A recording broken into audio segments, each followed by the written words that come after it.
Hello guys, in today's video I'm going to show you how you can connect TapSwap to your Phantom wallet.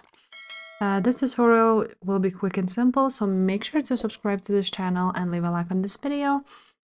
Now you want to open up your TapSwap, and here you need to be on gold.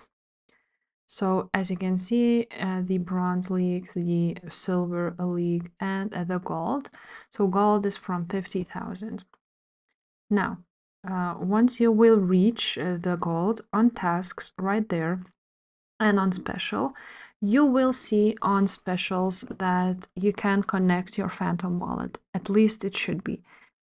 Here on Connect Wallet, you can connect like Townkeeper and some wallets like OKX, but you cannot connect Phantom for now. So make sure to reach the gold, and maybe your task will appear here. If this video was helpful, guys, make sure to subscribe, and I will see you next time. Bye.